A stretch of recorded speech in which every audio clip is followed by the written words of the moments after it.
Let's continue our study in the book of Revelation. We're currently in chapter 14. We're at the early verses of chapter 14. I'll start with reading from where we left off. Revelation chapter 14, verse 1, it says, "And I looked, and lo, a lamb stood on the Mount Zion, and with him 144,000, having his father's name written in their foreheads. And I heard a voice from heaven, as the voice of many waters, and the voice of a great thunder. And I heard the voice of harpers harping with their harps. And they sung as it were a new song before the throne and before the four beasts and the elders. And no man could learn that song but the 144,000 which were redeemed from the earth. These are they which were not defiled with women, for they are virgins. These are they which follow the Lamb whithersoever he goeth. These were redeemed from among men, being the firstfruits unto God and to the Lamb. And in their mouth was found no guile, for they are without fault before the throne of God. And I saw another angel fly in the midst of heaven, having the everlasting gospel to preach unto them that dwell on the earth, and to every nation and kindred and tongue and people, saying with a loud voice, Fear God and give glory to him, for the hour of his judgment is come, and worship him that made heaven and earth and the sea and the waters." All right, so we see at the end of verse 7, I think that's where we left off, we see that judgment is coming. We're going to see that judgment is coming due to a failure to worship God as creator, right? Because that's what the verse 7 is saying, that what this angel is saying with a loud voice, come and fear God, worship, give glory to him, for the hour of his judgment is come, and worship him that made heaven and earth, the sea, and the fountains of water. So that is what what this angel is proclaiming, this everlasting gospel, to worship God, to glorify him as creator. All right. So, but evidently, at verse 8, we're going to begin, right? A judgment is going to come because there's going to be a failure to worship God as creator. And so in verse 8, where we begin today's study, says, "And there followed another angel saying, Babylon is fallen, that great city, because she made all nations drink of the wine of the wrath of her fornication." All right, so it says, "And there followed." So the first angel was preaching the everlasting gospel, basically telling them to be, to worship God. And we see that the judgment is coming because they won't worship God. If man would just worship God, worship him as creator, it would put an end to all of the judgment, all of the calamity that's happening. And we see throughout, we read throughout the book of Revelation, when these judgments were pouring out, there was always this theme of worship God, put away idolatry, worship God, worship God, worship God. And because men will fail to worship God as creator, then the judgment has to come. So we know then that the earth dwellers did not heed to the everlasting gospel. And this everlasting gospel came with the hour of judgment. It's coming, the hour of judgment, meaning that it's imminent, it's right here, it's on the scene, it's right now, right? That hour is come. Like it's sudden, it's quickly coming.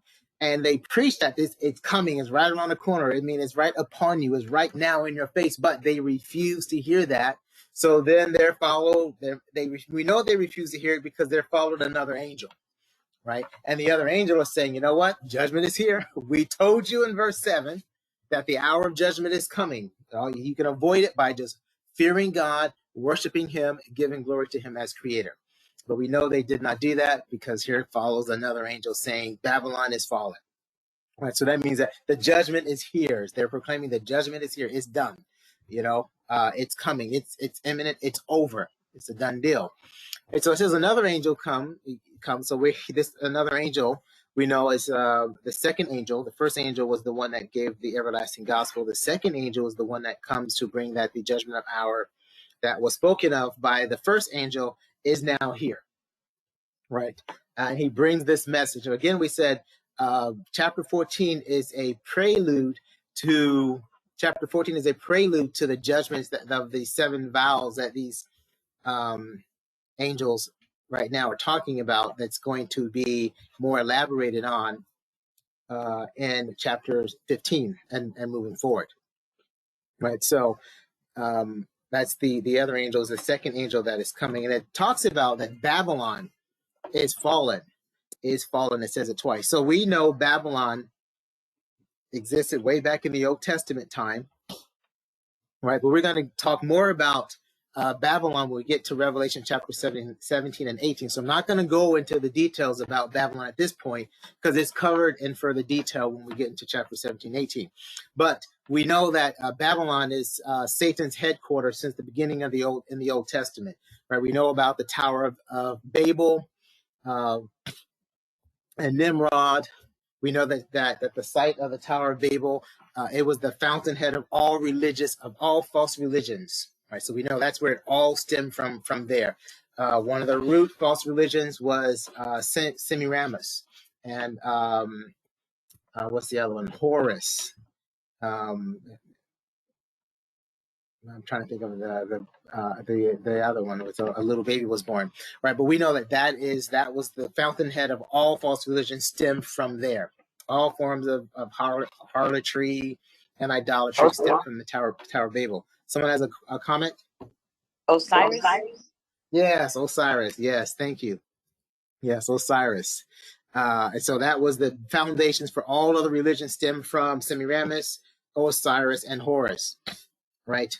Babylon, we know, represents a false spiritual church that has filled with fallen people that worship Satan, though sometimes unknowingly through false religion. So that through their practice of false religions, they are worshiping Satan. They may not know it directly, but that's what they're doing. Of course, by the time we get to the Great Tribulation period, then they know that now they are openly worshiping Satan. They're no longer hiding behind occult symbols and things like that. They know that they are directly worshiping demons and devils. They're no longer like, oh no, this is a real God or whatever. They're no longer blind to that.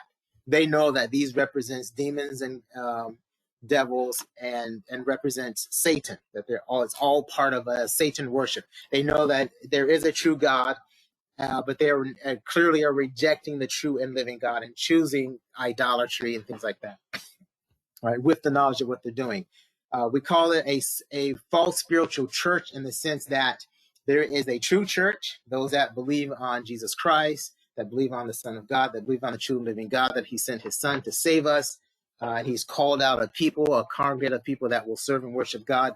Babylon represents the people that are opposite to that, people that have been called out as a group of people that have chosen not to worship the true and living God, not to believe on the gospel of Jesus Christ, but to worship Satan through false religions, through idolatry and things like that. So we call that, those of us like in ministry and things like that, we call it the false spiritual church, right?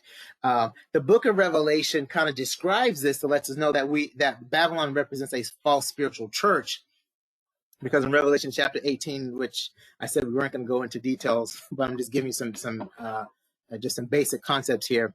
In Revelation chapter 18, verse 16, and Revelation chapter 19, verse 8 and 4, it describes Babylon as this false spiritual church, as like a woman, because we know it's like a false spiritual church because it uses the similar things that symbolically is associated with the true church. Right, it talks about Babylon as a spiritual religious church, that they're clothed in fine linen, purple and scarlet. Right, symbols. These are symbolic of royalty and holy priestly duties, but it's not really holy. It's more like demonic. Right, that's what the linen represents, stuff like that, and the purple, the linen representing like priestly, holy kind of garments, stuff like that. Right. And the purple and the scarlet, representing, some symbols of royalty and things like that. So that's like a complete opposite, but a symbols of religious system with royalty and status and power and stuff like that. Right, but their status and power, of course, comes from Satan and things like that. The religious practice that they're doing are not godly or righteousness. They are those that are demonic and practicing Satan. I was just talking with Rachel, I think it was today, about like a lot of the drug cartels. They practice occults. They are occults. The drug cartels are occults, and they worship deaf deities. All of the different cartels have different deaf deities that they worship as part of the old Aztec ancient religious practices where they worship, and that's why they have like skulls and things like that.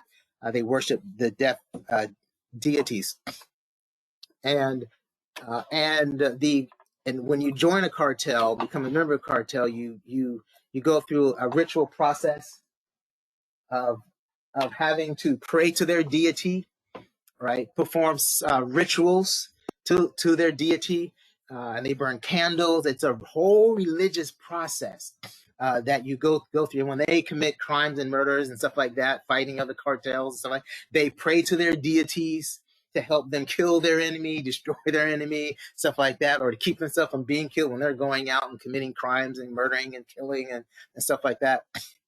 Right? It is a church religious system that they have in practice and in place. And if you were to go into their homes and stuff like that, you'd see their deaf deities painted everywhere, all on candles, incense burning and stuff like that. So, that's why there's a strong association with demonic forces associated with drugs. Right. But it's a type of religious system.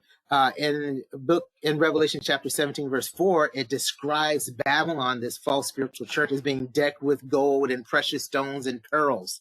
Right. If you go and look throughout how the Bible describes the true church, right, it describes us also, gold, precious stones, and pearls, right? Speaking of the New Jerusalem, and specifically that comes down from heaven, representing the church or the bride of Christ, right? Being decked with these things as well. But it also describes Babylon as being the same type of false spiritual church, but not to the glory of God, right? We know that Babylon says it's a habitation of devils in Revelation chapter 18, verse 2.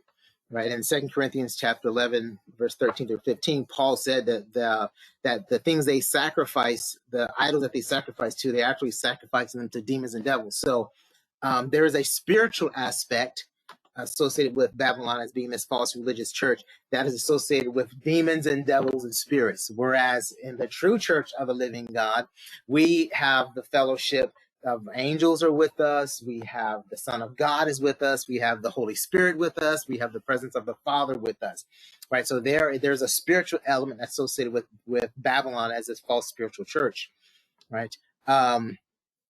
It has its association with the bridegroom, right? Some of the scriptures talk about how in Revelation chapter 18, has the voice of the bridegroom, but of course, scriptures talk about now the voice of the bridegroom is no longer in Babylon.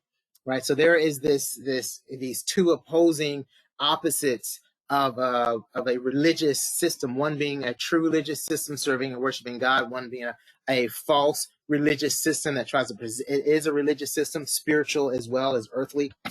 Right, that is the counterpart to that. But they're working in oppositions because we know that says Babylon is also drunk with the blood of the saints and martyrs of Jesus. Right, so then we know then that.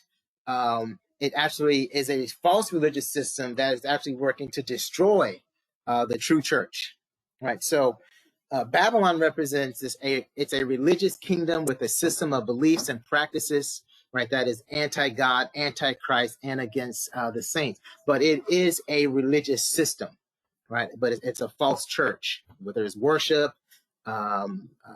purpose, spiritual aspects, demons and devils that are working as a part of it. They offer earthly and spiritual political power. So they offer earthly and spiritual political power, economic rewards, social privileges, and influence, right? So it's a system that is in place, but it's all part of a religious system. And if you join in that religious system, then it will offer you both earthly and spiritual political power, economic rewards, monetary gains. You can be wealthy, you can be rich, right? Give you social privilege, you'll be famous, well loved in the world system, and you have lots of political influence and power. Right? All of this is what Babylon represents. It's a huge thing, but it also represents like this religious, spiritual, false church system. Right. When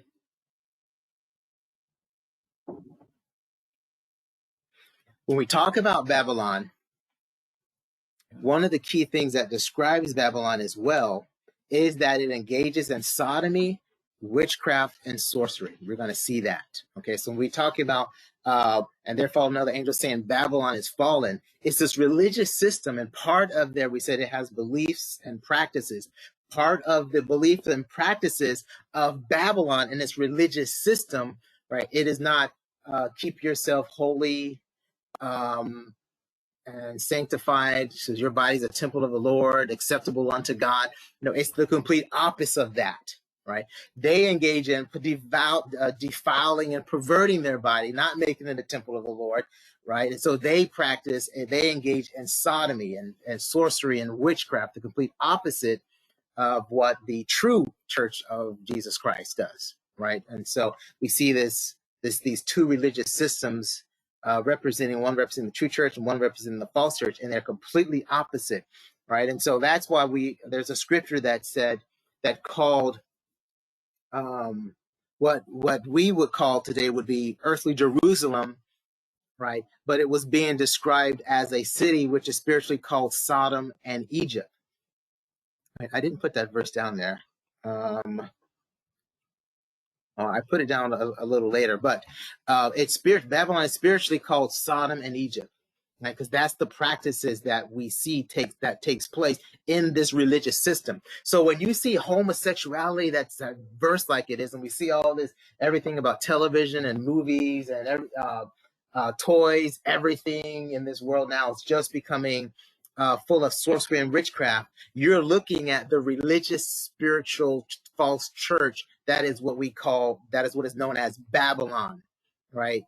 And so that you're looking at people that are participating in this religious system. That's what when you see the manifestation of all this sodomy and homosexuality and lesbianism and all this stuff going on, that is the religious practice and beliefs that go along when you worship, when you're part of this false religious system, and that part of their worship of these false gods and false beliefs that are anti-God, anti-Christ, and anti the true church.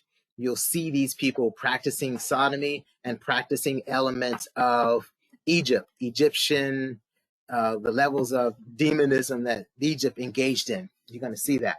All right, so it says, Babylon is fallen, is fallen.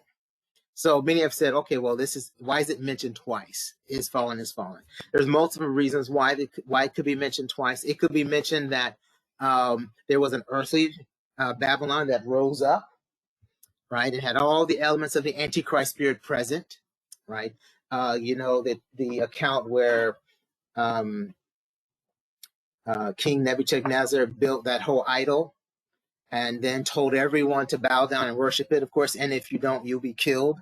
Right. And then, of course, Babylon ended up being destroyed. But we see elements of the Antichrist spirit in Babylon. Right. And then eventually was destroyed. And now is it saying is fallen, is fallen. The second falling is that representing now the earthly one was destroyed. Now the spiritual one has been destroyed. Because right now, spiritual Babylon still exists today. Right. So is this mentioned twice because now it is the fall of both the earthly and the spiritual? Likely. Right. Does the repeating is fallen, Babylon is fallen, does it represent, it's emphasizing the finality of the judgment and destruction that is coming? Definitely as well. Like Babylon is fallen.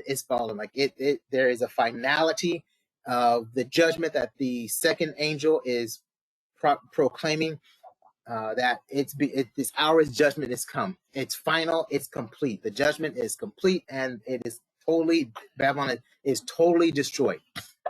All right. Often, sometimes when you see things mentioned twice, it also means that it is true. Many may not believe it or thought it could not be believed. Many may challenge the thought that it could be believed. So it's mentioned again, like Jesus would say, verily, verily, or truly, truly, right? Jesus would mention things like that over and over. He'll say, truly, truly, or very, verily, verily, I am this and I am that, and he says it like that because it's true, but many people challenge it. They don't believe it or fight against it. So he makes it emphatic by mentioning it again, like this is truly, truly, this is without doubt, it is true, to let you know that, yeah, many people are going to challenge it. Many people will not believe it. Many people will not obey what he's saying, right? So he's saying it twice to say, you hold on to this because it will be challenged. It will not be believed.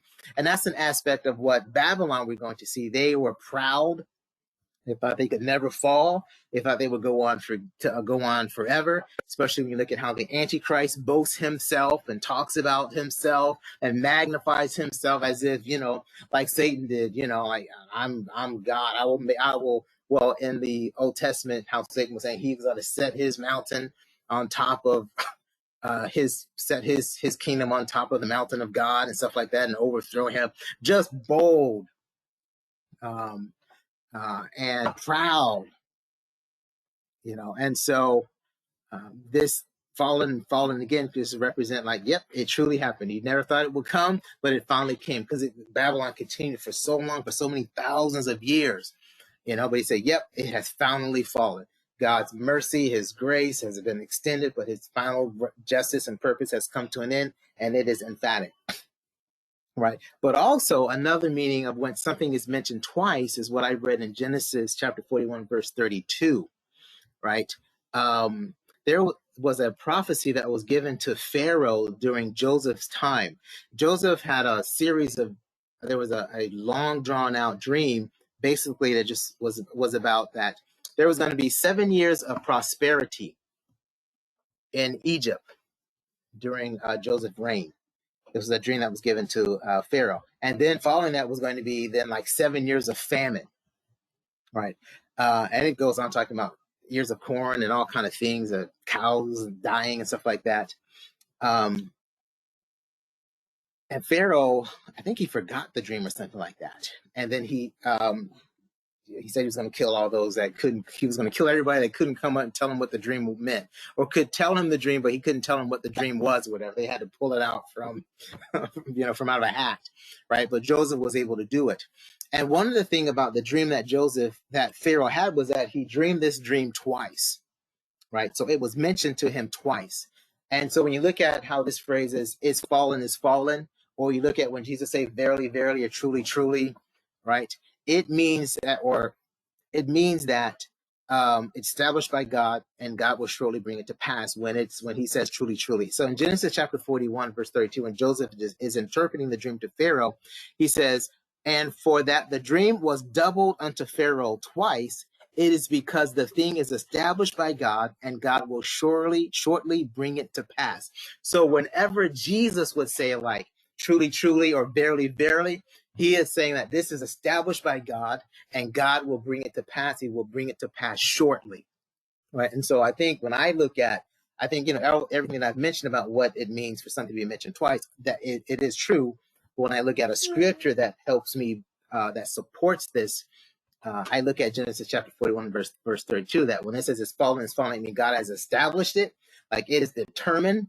It will happen. It will not be avoided. It has happened, and God will shortly bring it to pass. And that's what we're looking at here. Babylon is fallen, like it is coming, right? And it's coming shortly. It's coming quickly. And that's what we're going to see when we move into Revelation chapter 15 and 16 and 17 and 18, that boom, it's coming to pass. Right. All right. So one of the other things it says, and there followed another angel saying, Babylon is fallen, that great city, because she had made all nations to drink of the wine of the wrath of her fornication. So he uses this phrase here. This angel says that great city. Right. So this great city is a symbolism of a spiritual religious church.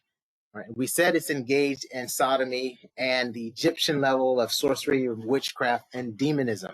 So he's calling Babylon the great city. We had kind of talked about Babylon being a great city before when we were looking at, I think it was Revelation,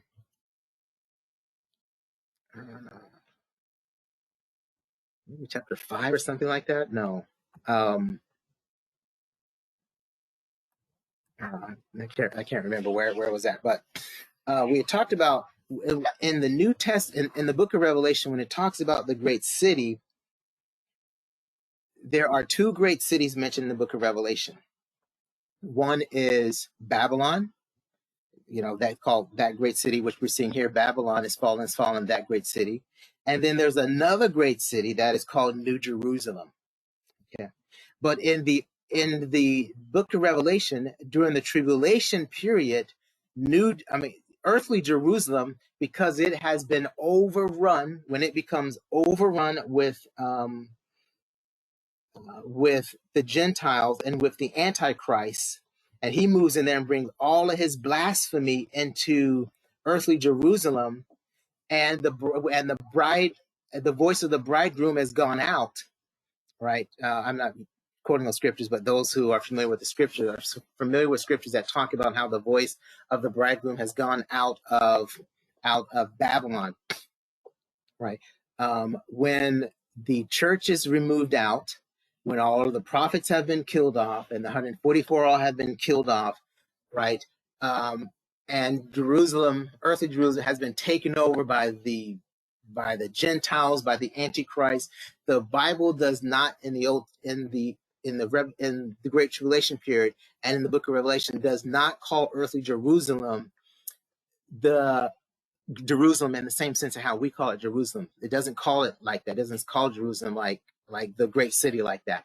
It gives over Jerusalem during the Great Tribulation period to being called Babylon, that great city. I know this may sound kind of crazy what I'm talking about. But it does characterize groups of people that are called the Holy City that are on earth, right? But that earthly Jerusalem during the Great Tribulation period, when the Antichrist moves in and all of the transgressors and evil people move in, it doesn't call it that anymore, because it's not Jerusalem. It's not Jerusalem in the sense of what earthly Jerusalem is supposed to represent anymore. In the absence of the church, in the absence of those that preach the gospel, when the Antichrist moves in, he defiles it so much that Jerusalem, earthly, is also then just called Babylon as well, right? And that's where the Antichrist has set up his place at, right? Of course, Christ is going to come back at his second coming. He's going to clean it all up, and he's going to claim it. It will be considered Jerusalem. But during the Great Tribulation period, it's so defiled, right? It's just called that city Babylon. So, and I reference that in Revelation chapter 17, verse 18. It says, "And the woman which thou sawest is that great city which reigneth over the kings of the earth." So we know that Babylon represents that great city, right? In Revelation, I didn't put the scripture in there where the two prophets end up. I didn't put the actual reference to the verse. There's a scripture that talks about when the two prophets were killed, and it says, "And their dead bodies shall lie in the street of the great city, which is spiritually called Sodom and Egypt, where also our Lord was crucified." What this is saying is that we know that where our Lord was crucified was Jerusalem. But during the Great Tribulation period, when the Antichrist moves in and defiles it so much that earthly Jerusalem is considered the great. It's Babylon. It is completely and fully Babylon. It's so much that earthly Jerusalem is no longer considered Jerusalem anymore, that it is Babylon, that it says it's spiritually called Sodom and Egypt, where also our Lord was crucified. So in the book of Revelation, as it relates to when the Antichrist moves into earthly Jerusalem and he defiles it so much, it's now just called the great city, or that great city, because it's spiritually not Jerusalem the way Christ has established it. It is how now the Antichrist has moved in, and it's now spiritually called Sodom and Gomorrah. Egypt, it's so defiled that it's now considered just Sodom and Egypt, like Babylon. It is Babylon. That is Babylon has moved in and has taken over, and it's considered Babylon. That's why it's called Sodom and Egypt. That's why I said that also Babylon, the practice of Babylon is sodomy and sorcery. That is the religious belief and practices. So if you want to identify Babylon, the religious, spiritual, false church system, you'll see sodomy, homosexuality, lesbianism, and you're going to see sorcery and witchcraft, right? An earlier verse in Revelation, I guess I was rushing through this because I didn't put my references here on, in this same chapter where it talks about verse 8, and their dead bodies lie in the street of the great city, which is spiritually called Sodom and Egypt, where also our Lord was crucified. We know that this does represent earthly Jerusalem, but the Bible uses, in the book of the way John writes, he switches things over to looking at things spiritually as well. Right, he doesn't consider earthly Jerusalem. He's looking at it in the spiritual. What Jerusalem represents spiritually, and he's calling it what it is now spiritually, because that's really what it is now once the Antichrist moves in. But then he does identify that there is a holy city in Jerusalem, but it's no longer the natural Jerusalem. It's the people that are holy. In this same chapter in the book of Revelation, I don't know, I think it's maybe, I can't remember which, maybe chapter 7 or 8. It says, but the court, John was called to measure the temple that's in Jerusalem, the holy place, but leave out the outer court, stuff like that. He says, but the court which is without the temple leave out, and measure it not, for it is given unto the Gentiles. And so that's why everything else outside of the temple, it's Babylon. It has, when Antichrist moves in, the Gentiles move in during the great, it's Babylon. It's all this Babylon. But now he says, and the holy city shall they tread underfoot 42 months. This holy city that he's talking about here, we talked about this before. You can look at it in the natural, right? But he's talking about the holy city here. He's talking about those that truly, that worship God, that believe on God, that have received Jesus Christ, that are believing on Christ, believing on Jesus Christ as the Messiah, right? That is the holy city. He's calling that the holy city. He's not calling that the great, in verse 8 of this chapter, he calls where Jesus was crucified, which is spiritually called Sodom and Gomorrah, he calls that the great city. But then when he begins to talk about, we know he's still talking about the Jerusalem, because he's talking about measure the temple, but leave out the outer courts and stuff. And he calls that, and then he talks about, and the holy city they shall tread under 42 months. He's not talking about actually at this point the natural Jerusalem, because the natural Jerusalem is not holy. That's not a holy city anymore. That the natural Jerusalem is Babylon. It's Sodom and Egypt now. But he's referring to the people where God dwells now, or has fellowship with. Right? I don't know if I'm making, if this is making any sense or not. But when God does talk about the difference between the great city as it relates to earthly Jerusalem becoming Babylon, spiritually called Sodom and Gomorrah, when there is mention of a great city and it's talking about a Jerusalem, it calls it a new Jerusalem. So that the great city that we're talking about is not earthly Jerusalem anymore during the Great Tribulation period, when the Antichrist and the Gentiles have taken it over and defiled it, right? It's no longer called the great city. The true Jerusalem is now called New Jerusalem. And that New Jerusalem is that which is going to come down from God which is going to come down from God from heaven. And that's in Revelation chapter 21, verse 10. It says, John has been carried away. Christ is showing him something. God is showing him something. In Revelation chapter 21, verse 10, it says, and he carried me away in the spirit to a great and high mountain and showed me that great city, the holy Jerusalem, descending out of heaven from God. So in the book of Revelation, when it refers to, there's two great cities. There's a great city which is on earth, but that great city which is on earth, which actually was considered Jerusalem, is now called Babylon. When it talks about the great Jerusalem as it relates to that which is of God and of Christ, right? That's now up in heaven, and it's going to come down out of heaven from God. That's that great city, the Holy Jerusalem. So I don't want people to get confused when you see that great city, and then you see another that great city. There's two great cities. One is Babylon, that the earthly Jerusalem during the Great Tribulation period. Earthly Jerusalem becomes Babylon.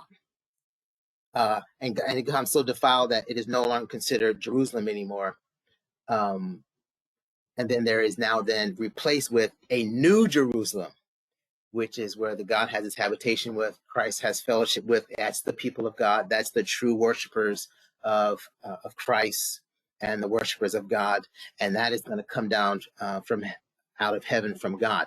Revelation chapter 3, verse 12, Jesus talks about this as well, speaking to the the 7 letters to the churches. It says, "He that overcometh will I make a pillar in the temple of my God, and he shall go out no more. And I will write upon him the name of my God and the name of the city of my God, which is New Jerusalem, which cometh down out of heaven from my God. And I will write upon him my new name."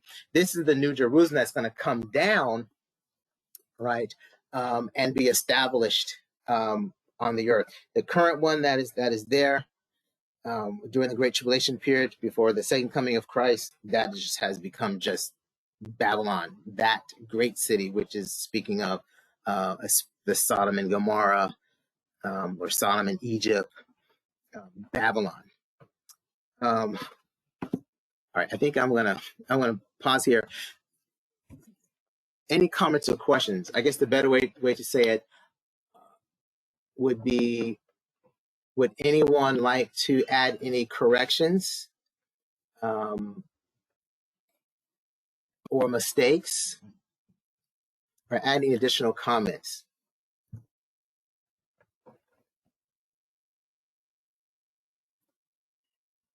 Okay, because I know what I said may have sounded a little confusing, so I wanted to just pause. I've also, you can stop it.